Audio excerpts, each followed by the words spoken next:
Hi, welcome to another of my reviews of the Tai Lopez 67 Steps. Today I'm looking at step number 12, and this one is called, again, he's big on these long titles, so it's something about, you know what, forget the title. The basic thing about this is the Eulerian destiny, and how you can create your one-sentence destiny plan. And, I was going to get some stuff. Where is it? Here it is. A lot of this lesson is about this book here, which is Peter Drucker's Managing Oneself. Very thin book. I mean, it's 55, 60 pages. Drucker is a good place to start off. And this is what Tai is talking about here. He says, this great quote right off the top, I think, here, page 2, Drucker, that says, most people think they know what they are good at. They are usually wrong. We don't, before we didn't have to know what we wanted to do. We were born to it, for the most part. We certainly are born to our station in life. And so this talk today is kind of about managing, matching up your, what someone else calls unique signature strength with what you are pursuing.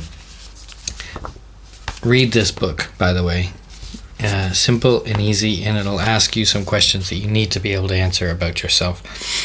And so as we move on to this, you need to have, if you kind of are, most people are in a business area that they know they're working in, so you need to have what we in the film business calls a pitch, and so one sentence pitch is what Tai is recommending, and what you're going to do and what you want to do, with your business and with your life.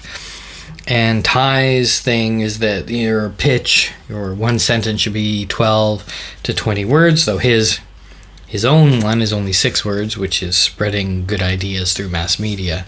So obviously it can be high concept, as again we would say.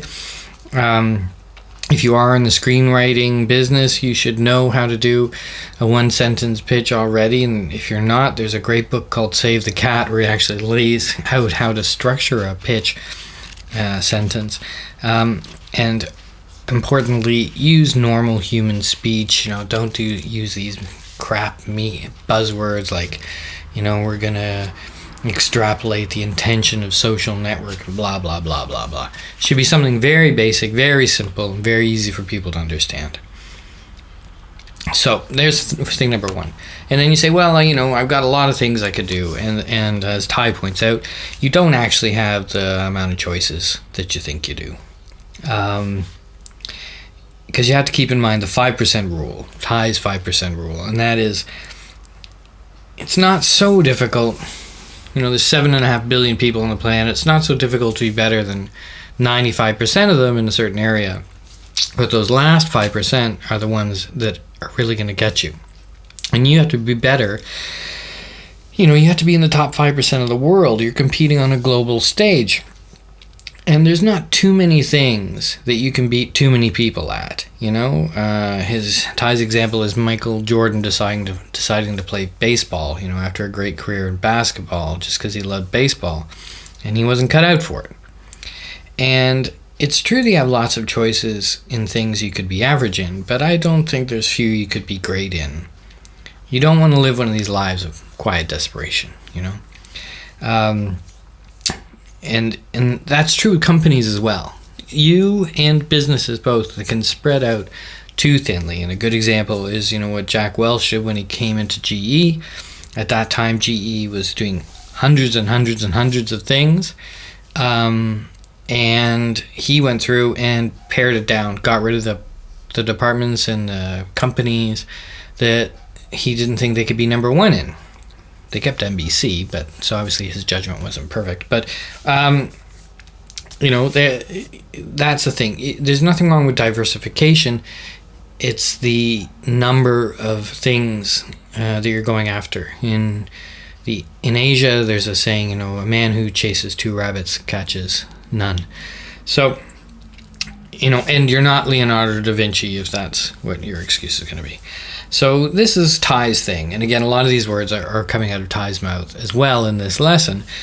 He talks about American Idol syndrome, how you see a lot of people who think they're great singers and let's face it, they're not. Somehow they get onto the TV show, which is interesting. It proves, again, media bias.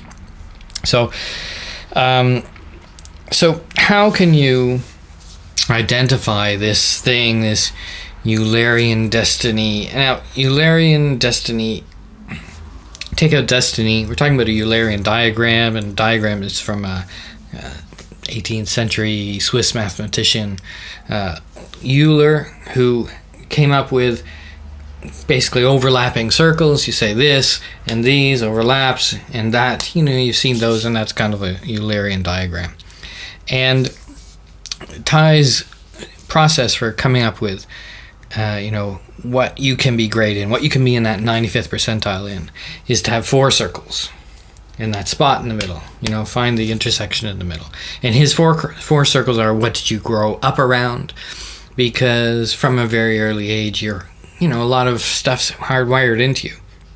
So, your destiny map, your love map, and which is how you're going to perceive and evolve in the world. That's set pretty early. So what did you grow up around, either conceptually or practically, and what have you had positive stranger feedback on? Stranger feedback, this again goes back to Mr. Drucker, and he talks about feedback analysis, which is, you should always be examining what people, not what people are saying, but what results you're getting. That feedback analysis. So what did you get from strangers, not from your mom and dad, who they told you were great in or not great in, but what if strangers told you you're good at, motivated them in, excited them in, these kinds of things. So there's another one. What have you been doing for the last 10 years, if that's applicable to you? 10,000 hours, this 10 dark years thing that's talked about in some other steps. So what have you been doing for the last 10 years? And then what do you love to talk about? For me, that's difficult because I love to talk in general. But, so yes, what can you talk about effortlessly?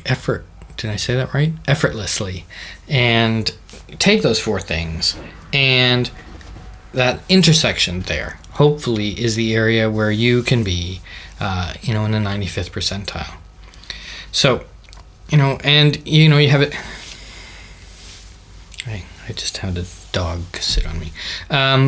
Your destiny, is different in each pillar as well. This is kind of the business one we're talking about, because business really is the easy one. But you have health, your Eulerian destiny for your body type, and, what you feel good when you eat, not good when you eat, those kinds of things. So health, wealth, we've done, love, same kind of thing. Do a personality test, these Myers-Briggs tests or other ones like that, and see where you work out. Happiness is the same thing. Are you a social person or not a social person? So that's Tai's lesson number 12 about Eulerian destiny. I found, again, this would be a very good one. It really asked me some good questions, pointed me to this book, which is important, and I hope you got something out of it too. Tai's question was, what's your 1-sentence business plan? Business, again, being kind of the easy one. So what's your 1-sentence one? And there you go. I hope you're enjoying these things. Again, I'm making these for myself a lot, but I hope you get something out of them if you've watched it. Okay, we'll see you later.